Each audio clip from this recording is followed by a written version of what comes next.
Boa tarde. Veja, vamos revisar.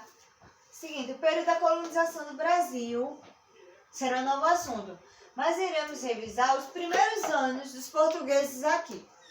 Olha, a conquista do Brasil aconteceu no dia 22 de abril de 1500 pela frota portuguesa de Cabral, que chegou, sabe onde eles desembarcaram?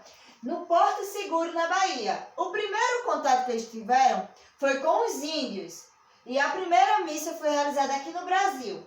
O segundo ponto importante foi a exploração do pau-brasil, a mão de obra indígena, os trabalhos por quinquilharias, quer dizer, escambos, vendas de tinta na Europa, os lucros para os portugueses, para Portugal. A colonização ou as colonizações necessárias, a ameaça de invasão de estrangeiros, piratas, holandeses, ingleses, franceses no litoral. Portugal não colonizou o Brasil logo que descobriu. Sabe, vocês lembram por que eu falei isso? Eles não acharam aqui. Logo no início, o que procuraram, que era ouro, prata e pedras preciosas, principalmente especiarias. Eles não podiam fazer o comércio como nas Índias. Os índios não eram comerciantes. Por isso, pessoal, eles tomaram posse do Brasil e foram embora. Mas por que eles tomaram posse do Brasil? Vamos ver? Vejam, eles tomaram, assim que o Brasil pertencia a Portugal, logo outros países não podiam tirar as riquezas daqui ou enviar moradores. Por quê? Vejam, como eu falei, mas por que os portugueses tomaram posse? Porque, vejam, pessoal, ao tomar posse do Brasil, nem os holandeses, nem os espanhóis podiam pegar nada, nenhuma riqueza que existe aqui no Brasil. Só poderia pegar se fosse através de Portugal. E também não poderia trazer novas pessoas para morar aqui, só se Portugal autorizasse eles trazerem. Mas logo, o governo português mandou expedições para descobrir o que há na nova terra. A primeira expedição foi chamada de Expedição Exploratória, que aconteceu em 1501. Ela foi comandada por Gaspar de Lemos. Ele verificou que o Brasil não era uma ilha e passou a chamá-la de Terra de Santa Cruz. Veja, quando Gaspar de Lemos verificou que o Brasil não era uma ilha, e sim uma terra, ele botou o nome de Terra de Santa Cruz. Ele também descobriu uma especiaria muito importante, que era o pau-brasil. Deu o nome, acidentalmente, geográfico, de Cabos Frios, Cabo de São Roque, entre outros. Foi aconselhado por Américo Vespúcio. Ele foi acompanhado por Américo Vespúcio. Pessoal, a segunda expedição levou o nome de Expedição Exploratória. Ela aconteceu em 1503. Ela foi comandada por Gonçalves Coelho. Lembre-se bem, a segunda expedição foi comandada por Gonçalo Coelho. Eles tentavam encontrar riquezas, mas não encontrou ouro e nem metais preciosos. Criou feitorias como depósitos para mercadoria, principalmente o pau-brasil. Revisando, a expedição exploratória aconteceu em 1501, comandada por Gaspar Lemos. Ele e sua esquadra percorreram o litoral nomeado por acidentes geográficos, como Cabo de São Roque e Baía de Todos os Santos. Foi nessa expedição que se verificou-se que a Nova Terra não era uma ilha. Descobriu-se a existência do pau-brasil. Em 1503, outra expedição ocorreu e foi comandada por Gonçalo Coelho, onde se fundou uma feitoria, um posto de armazenamento. Veja, pessoal, a primeira expedição foi comandada por Gaspar de Lemos. A segunda, Gonçalo Coelho. Lembre-se, para não confundir. Primeira, Gaspar de Lemos. Segunda, Gonçalo Coelho. A terceira expedição, pessoal, foi a expedição de guarda-costa. Por quê, tia? Vamos descobrir? Ela aconteceu em 1506 a 1526. Ela foi comandada por Cristóvão Jacques. Foram organizadas para combater os franceses e holandeses que queriam roubar o nosso pau-brasil do litoral. Vejam, pessoal, quando Portugal descobriu o Brasil, que é o termo utilizado, os franceses e holandeses, ao saberem disso, quiseram também invadir as nossas terras. Então eles criaram a expedição de guarda-costas.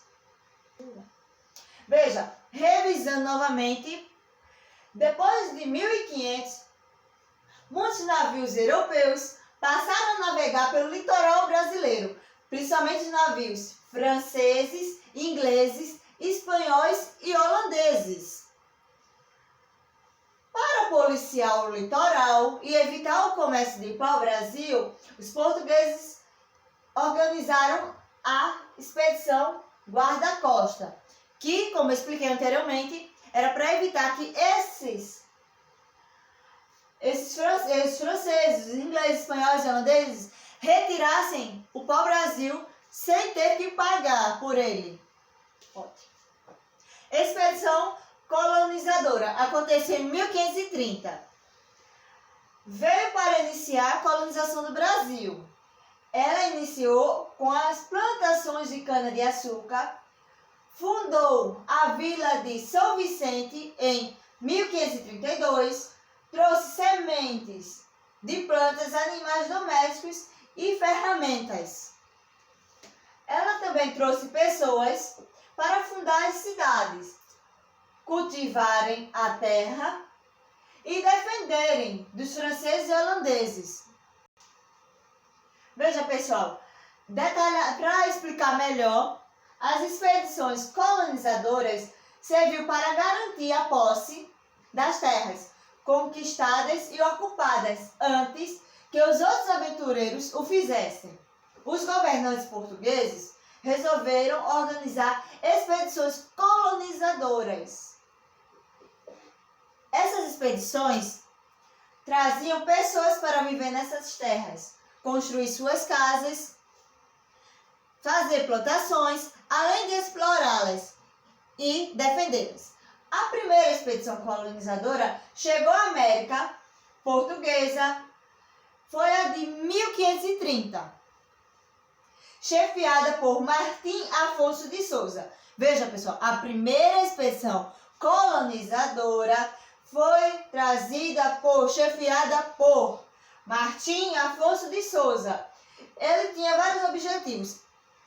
Alguns deles foram expulsar os franceses, descobrir e explorar novas riquezas, iniciar o povoamento do território, trazer instrumentos agrícolas, sementes, plantas e animais para povoar a terra. Veja, pessoal, aí depois dessas expedições teve o período colonial. Esse período colonial aconteceu no seguinte: no ano de 1930, o rei de Portugal organizou a primeira expedição com o objetivo de colonização. Esse foi comandado por Martim Afonso de Souza e tinha o objetivo de povoar o território brasileiro, expulsar os invasores e iniciar o cultivo de cana-de-açúcar no Brasil. Outro principal objetivo era iniciar o cultivo de cana-de-açúcar no Brasil.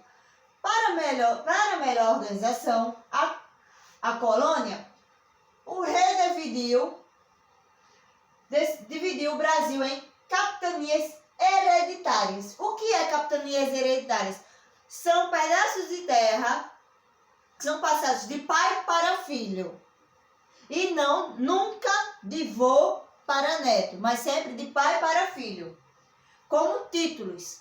Eu tenho esse pedacinho de terra aqui, então vai passar para o meu filho e do meu filho para o filho dele. O território foi dividido em faixas de terra que foram doadas aos donatários. Donatários eram donos de terra. Esses podiam explorar os recursos da terra, porém ficavam encarregados de povoar, proteger e estabelecer o cultivo de cana-de-açúcar. Pessoal, esses períodos que eu vou apresentar agora não tem no livro de vocês, mas porque é o seguinte, estava falando de 1530, depois ia passar para 1830 e pouco. Ia ficar muito vago o tempo. Então eu peguei os períodos da história do Brasil, que é muito importante a gente conhecer o que aconteceu no nosso país durante esse tempo. Veja, o período jesuítico aconteceu em 1549 a 1759. Em 1549, chegou ao Brasil o primeiro grupo de 6 padres jesuítas, chefiados por Manuel de Nóbrega, justamente com o primeiro governador geral, Tomé de Souza, comandado pelo padre Manuel de Nóbrega. 15 dias após a chegada, edificaram a primeira escola elementar brasileira. Veja, pessoal, a primeira escola elementar brasileira foi fundada pelo padre Manuel de Nóbrega, 15 dias após eles chegarem aqui no Brasil. Mas o conhecimento e talvez o mais atuante foi José de Anchieta, por sua qualidade de obra, inclusive uma gramática em tupi, arte de gramática da língua mais usada na costa brasileira, e a fundação do Colégio de São Paulo, que aconteceu em 1554. O ideal jesuítico era, além de tudo, a propagação da fé. E assim como toda cia de Jesus, usava o método de ensino Ratio Studium. Pessoal, veja, quando teve esse choque de cultura, porque os índios acreditavam em vários deuses, como eu expliquei anteriormente nas culturas indígenas. Quando os portugueses vieram para cá, eles foram obrigados a aceitar um único Deus, o Deus dos portugueses. No Brasil, o objetivo estava tão...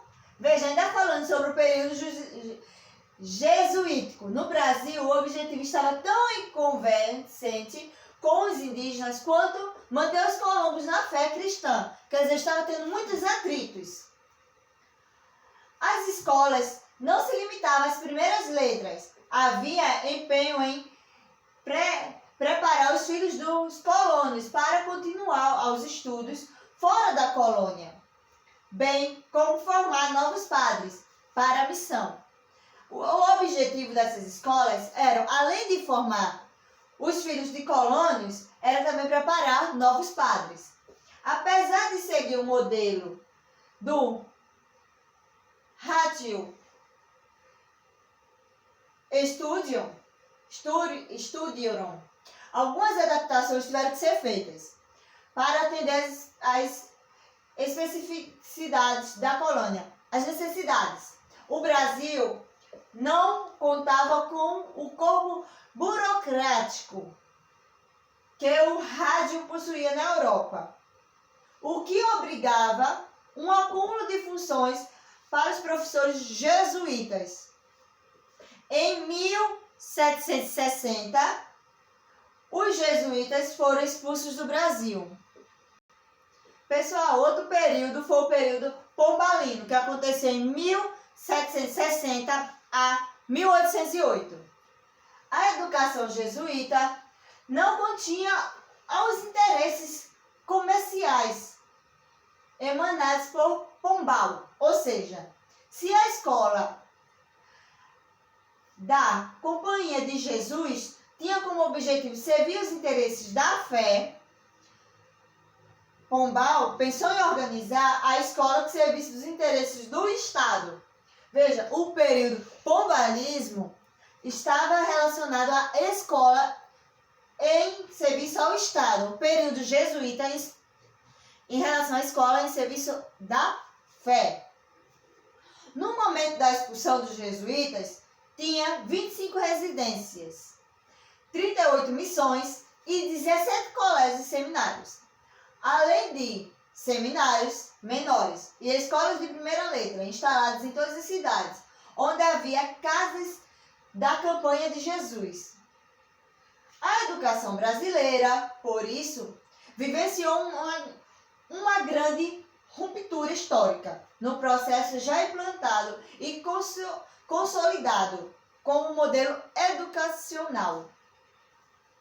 Pessoal, falando ainda do período pombalino, através da Alvara de 28 de junho de 1759, Pombal criava a escola régia de latim grego e reitora, além de criar o cargo de diretor de estudos. Cada aula régia era autônoma e isolada, com um professor único e uma não se articulava com a outra. Veja, quer dizer o seguinte, que cada aula dessa era única, só ficava geralmente o aluno e o professor, e nunca junto, feito na época dos jesuítas. Os professores eram geralmente mal preparados, já que eram improvisados e nomeados por indicação do bispo, e se tornavam proprietários vitalícios de suas aulas régias, quer dizer, eles eram donos das suas aulas por resto da vida. Para a manutenção dos ensinos primários e médio, instituiu-se o subsídio literário, uma taxação sobre alguns produtos alimentícios. Contudo, esses impostos não eram cobrados regularmente e os professores ficavam longos períodos sem receber. Pessoal, outro período é o período joanino, que aconteceu em 1808 a 1821. Esse período é o resultado da decisão de Pombal, que no princípio do século XIX, aos anos 1800, a educação brasileira estava reduzida a praticamente nada. O sistema jesuítico foi desmantelado, quer dizer, foi desfeito. E nada de que se pudesse chegar próximo a ele foi organizado para dar continuidade. O único trabalho da educação. Essa situação somente sofreu uma mudança com a chegada da família real ao Brasil em 1808. Veja, em 1808 foi a chegada da família real ao Brasil. Aí quando foi que veio começar a mudar a situação da educação aqui? Além das adaptações administrativas necessárias, houve um decreto nas atividades culturais, antes proibidas. A colônia finalmente começara a interromper o pacto colonial. Continuando falando sobre o período joanino, em 1808 é fundada uma escola de educação, onde se ensinava línguas portuguesas e francesa, reitoria, aritmética, desenho e pintura. É criada a Academia de Marinha, no Rio de Janeiro. A Academia de Marinha, que fica localizada no Rio de Janeiro, foi criada em 1808. São criados também cursos de cirurgia no Rio de Janeiro e na Bahia. Também é criada uma cadeia de ciências econômicas na Bahia, na qual o regente José da Silva Lisboa, o futuro Visconde de Caiuru, em 1810, desfaz-se os seus próprios livros. Foram 60.000 volumes, trazidos de Portugal. Dom João funda a primeira biblioteca. Veja, a primeira biblioteca foi fundada em 1810, aqui no Brasil. Pessoal, continuando falando sobre o período joanino, em 1812 são criados cursos de agricultura na Bahia, é criada a escola de serralheiros, criada também a escola Oficiais de Lima e Espingadeiros em Minas Gerais, é criado o laboratório de Química no Rio de Janeiro. No ano de 1816, é criada a Escola Real de Ciências, Artes e Ofício. Em 1807, é criado o curso de Química na Bahia. Em 1818, surge um curso de desenho com o objetivo de beneficiar muitos ramos da indústria. É criado o Museu Nacional do Rio de Janeiro. Veja, em 1818 foi criado o Museu Nacional no Rio de Janeiro. Em 1820, a Escola Real de Ciências, Artes e Ofício muda para Real Academia de Pintura. Veja, pessoal, o nome que antes era Escola Real de Ciências, Artes e Ofício passou a ser chamada de Real Academia de Pintura. Escultura e Arte Civil e depois para a Academia de Artes. Pessoal, período imperial, esse é no livro de vocês. Aconteceu em 1822 a 1888, só que aqui está 88, no livro de vocês está 89. Veja, no primeiro reinado, a dificuldade de sistematização da educação elementar, a sociedade era predominante, agrária, e não havia interesse das elites com a educação popular. Quer dizer, os mais ricos não se importavam com a classe inferior. O ensino era